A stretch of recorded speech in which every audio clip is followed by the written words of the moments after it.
The Little House, written by Virginia Lee Burton. Once upon a time, there was a little house way out in the country. She was a pretty little house, and she was strong and well built. The man who built her so well said, "This little house shall never be sold for gold or silver, and she will live to see our great-great-grandchildren's great-great-grandchildren living in her." The little house was very happy as she sat on the hill and watched the countryside around her. She watched the sun rise in the morning, and she watched the sun set in the evening. Day followed day, each one a little different from the one before, but the little house stayed just the same. In the night, she watched the moon grow from a thin new moon to a full moon, and then back again to a thin old moon. And when there was no moon, she watched the stars way off in the distance. She could see the lights of the city. The little house was curious about the city and wondered what it would be like to live there. Time passed quickly for the little house as she watched the countryside slowly change with the seasons. In the spring, when the days grew longer and the sun warmer, she waited for the first robin to return from the south. She watched the grass turn green. She watched the buds on the trees swell and the apple trees burst into blossom. She watched the children playing in the brook. In the long summer day, she sat in the sun and watched the trees cover themselves with leaves and the white daisies cover the hill. She watched the gardens grow, and she watched the apples turn red and ripen. She watched the children swimming in the pool. In the fall, when the days grew shorter and the nights colder, she watched the first frost turn the leaves bright yellow and orange and red. She watched the harvest gathered and the apples picked. She watched the children going back to school. In the winter, when the nights were long and the days short and the countryside covered with snow, she watched the children coasting and skating. Year followed year, the apple trees grew old and new ones were planted. The children grew up and went into the city. And now at night, the lights of the city seemed brighter and closer.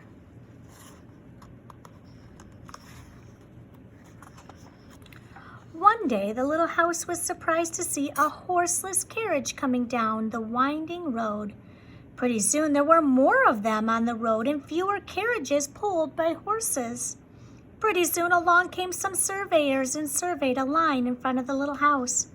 Pretty soon, along came a steam shovel and dug a road through the hill covered with daisies. Then some trucks came and dumped big stones on the road. Then some trucks with little stones.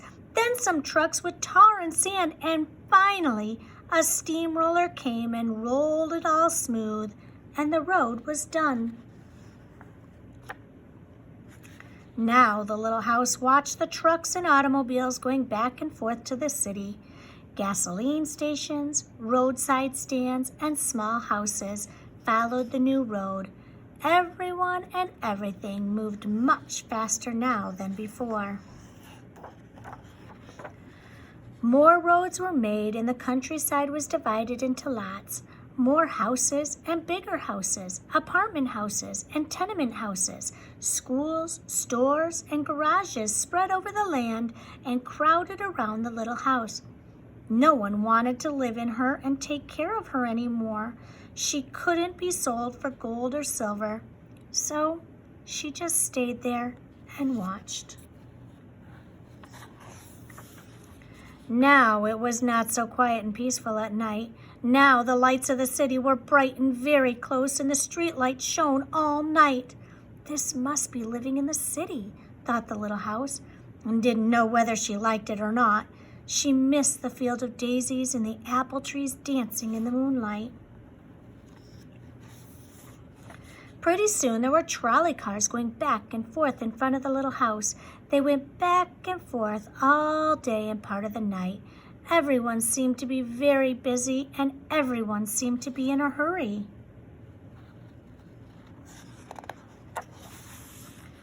Pretty soon there was an elevated train going back and forth above the little house.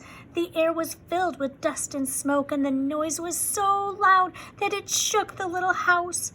Now she couldn't tell when spring came, or summer, or fall, or winter. It all seemed about the same. Pretty soon there was a subway going back and forth underneath the little house. She couldn't see it, but she could feel it and hear it. People were moving faster and faster. No one noticed the little house anymore. They hurried by without a glance. Pretty soon they tore down the apartment houses and tenement houses around the little house and started digging big cellars, one on each side. The steam shovels dug down 3 stories on one side and 4 stories on the other side. Pretty soon they started building up. They built up 25 stories on one side and 35 stories on the other. Now the little house only saw the sun at noon and didn't see the moon or stars at night at all because the lights of the city were too bright. She didn't like living in the city. At night she used to dream of the country and the field of daisies and the apple trees dancing in the moonlight. The little house was very sad and lonely. Her paint was cracked and dirty. Her windows were broken and her shutters hung crookedly. She looked shabby, though she was just as good a house as ever underneath. Then, one fine morning in spring, along came the great-great-granddaughter of the man who built the little house so well. She saw the shabby little house, but she didn't hurry by. There was something about the little house that made her stop and look again. She said to her husband, "That little house looks just like the little house my grandmother lived in when she was a little girl. Only that little house was way out in the country, on a hill covered with daisies and apple trees growing around." They found out that it was the very same house, so they went to the movers to see if the little house could be moved. The movers looked the little house all over and said, "Sure, this house is as good as ever. She's built so well we could move her anywhere." So they jacked up the little house and put her on wheels. Traffic was held up for hours as they slowly moved her out of the city.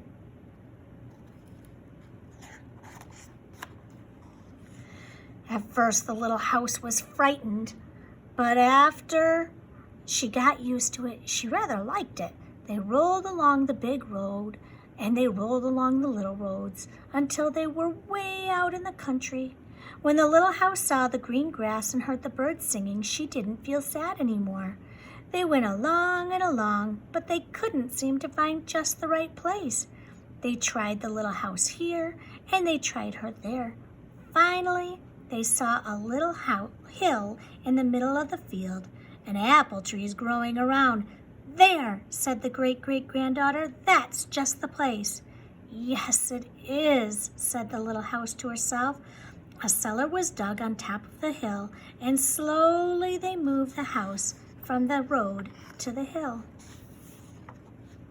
The windows and shutters were fixed, and once again they painted her a lovely shade of pink. As the little house settled down on her new foundation, she smiled happily. Once again she could watch the sun and moon and stars. Once again she could watch spring and summer and fall and winter come and go. Once again she was lived in and taken care of. Never again would she be curious about the city. Never again would she want to live there. The stars twinkled above her. The new moon was coming up. It was spring, and all was quiet and peaceful in the country. The end.